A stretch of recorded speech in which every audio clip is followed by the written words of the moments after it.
তুমি কি কখনো ভেবেছো এই পৃথিবী, মহাবিশ্ব আর আমাদের শরীর তৈরি হয়েছে কি দিয়ে? প্রাচীন হিন্দু ধর্মগ্রন্থগুলি বলে পঞ্চভূত বা 5টি মৌলিক উপাদান, পৃথিবী, জল, আগুন, বায়ু এবং আকাশ, সবকিছুর ভিত্তি। আজ আমরা জানব কিভাবে এই উপাদানগুলি শুধু ধর্মীয় বিশ্বাস নয়, বিজ্ঞানের সাথেও গভীরভাবে যুক্ত। পঞ্চভূতের ধারণাটি এসেছে প্রাচীন হিন্দু শাস্ত্র যেমন উপনিষদ, পুরাণ এবং বেদ থেকে।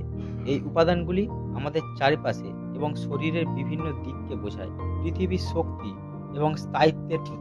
ভগবদ গীতা বলে, আমি পৃথিবীর সুগন্ধ এবং আগুনের। গীতার 7.9 অধ্যায়ে এটি লেখা আছে। পৃথিবী গঠিত হয় বিভিন্ন খনিজ পদার্থ দিয়ে, যেমন ক্যালসিয়াম ও ম্যাগনেসিয়াম। এই উপাদানগুলি আমাদের হাড় এবং মাংসপেশির জন্য অত্যন্ত জরুরি। কৃষকের জমি যেমন শস্য জন্মায়, তেমনি আমাদের শরীরে খনিজগুলো শক্তি এবং স্থিরতা দেয়। জল জীবন এবং শুদ্ধতার প্রতীক। বিষ্ণু পুরাণে সমুদ্র মন্থন কাহিনীতে জলই ছিল সেই মাধ্যম যেখান থেকে অমৃত বা অমৃতের রস বের হয়েছিল। আমাদের শরীরে প্রায় 70% জল। এটি কোষের মধ্যে রাসায়নিক বিক্রিয়া ঘটায় এবং শরীরের তাপমাত্রা নিয়ন্ত্রণ করে। গ্রামের মধ্যে দিয়ে বয়ে যাওয়া নদী যেমন সবাইকে পরিষ্কার প্রাণ দেয়, তেমনি শরীরের জল আমাদের কোষগুলিকে শুদ্ধ ও কর্মক্ষমতা যোগাতে সাহায্য করে। আগুন শক্তি এবং রূপান্তরের প্রতীক। ঋগ্বেদে অগ্নিকে বলা হয়েছে দেবতাদের কাছে মানুষের বার্তা পৌঁছে দেওয়ার মাধ্যম। আগুন শক্তির প্রতীক। আমাদের শরীরে খাবার পুড়ে শক্তি তৈরি করে, যাকে আমরা বিপাক বা মেটাবলিজম বলি।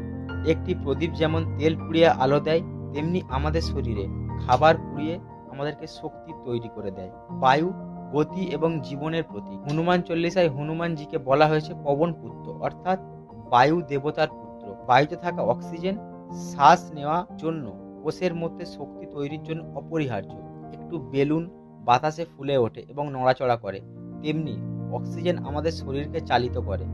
আকাশ স্থান এবং চেতনার প্রতীক। তৈত্তরীয় উপনিষদে বলা হয়েছে আকাশ থেকেই সবকিছু জন্ম নিয়েছে। আকাশ বা স্থান শূন্য নয়, এটি এমন শক্তির ধারণা যা মহাবিশ্বকে একত্রে ধরে রাখে। বাঁশির ভেতরে থাকা খালি স্থান থেকে সুর বের হয়, তেমনি আমাদের শরীরে কোষের ভেতরে থাকা ফাঁকা জায়গা পদার্থের কাঠামো ধরে রাখে। এখন আমরা জানব কিভাবে বিজ্ঞান পঞ্চভূতের ধারণাকে ব্যাখ্যা করে। ভূতত্ত্ব অনুযায়ী পৃথিবীর উপরের স্তর সিলিকন, অ্যালুমিনিয়াম এবং লোহা দিয়ে তৈরি। একই উপাদান আমাদের শরীরেও পাওয়া যায়। নাসার গবেষণায় বলা হয়েছে আমাদের শরীরের উপাদানগুলি তারকা থেকে এসছে। জলকে বলা হয় সার্বজনীন দ্রাবক, কারণ এটি অনেক পদার্থকে দ্রবীভূত করে। এই বৈশিষ্ট্য পৃথিবীতে জীবন টিকিয়ে রাখে। নেচার জার্নালে প্রকাশিত গবেষণায় বলা হয়েছে জল ছাড়া জীবনের রাসায়নিক বিক্রিয়া সম্ভব নয়। আগুন শক্তির প্রকাশ। আমাদের শরীরে খাবার থেকে শক্তি তৈরি করে, যেমন কাঠ পুড়ে তাপ দেয়। জৈব রাসায়নে গবেষণায় বলা হয়েছে এটি অ্যাডিশনিন ট্রাইফসফেট হলো কোষের শক্তির। বায়ুতে থাকা অক্সিজেন প্রতিটি জীবিত প্রাণীর জন্য অপরিহার্য। এটি শরীরের খাবারকে শক্তিতে রূপান্তর করে। শ্বাস প্রশ্বাসের উপর হওয়া গবেষণায় প্রমাণিত অক্সিজেন ছাড়া শক্তির উৎপন্ন সম্ভব নয়। আধুনিক পদার্থবিদ্যা বলে স্থান শূন্য নয়, এটি কোয়ান্টাম শক্তিতে পূর্ণ। আইনস্টাইনের আপেক্ষিক তত্ত্ব মহাকাশের সময়কে গুরুত্বকে ব্যাখ্যা করে। হিন্দু ধর্মগ্রন্থগুলি পঞ্চভূতকে জীবনের ধারণার মূল শক্তি বলে। বিজ্ঞান বলে এগুলি পদার্থ ও শক্তির প্রকৃতি। কিন্তু দুই দিক থেকেই দেখা যায় পঞ্চভূত আমাদের শরীরের জীবনের গভীর সত্য।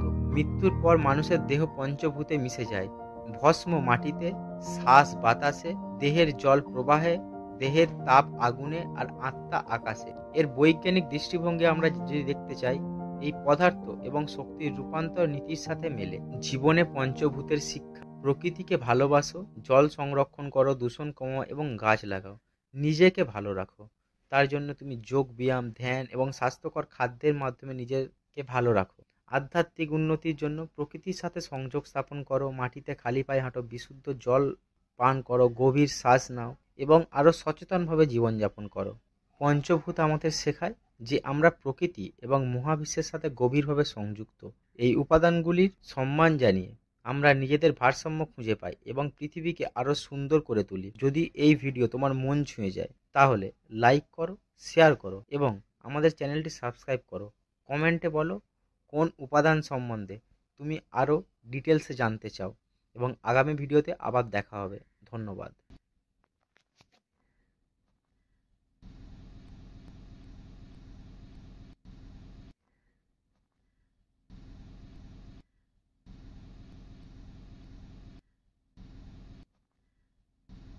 সম্বন্ধে তুমি আরও ডিটেলসে জানতে চাও, এবং আগামী ভিডিওতে আবার দেখা হবে।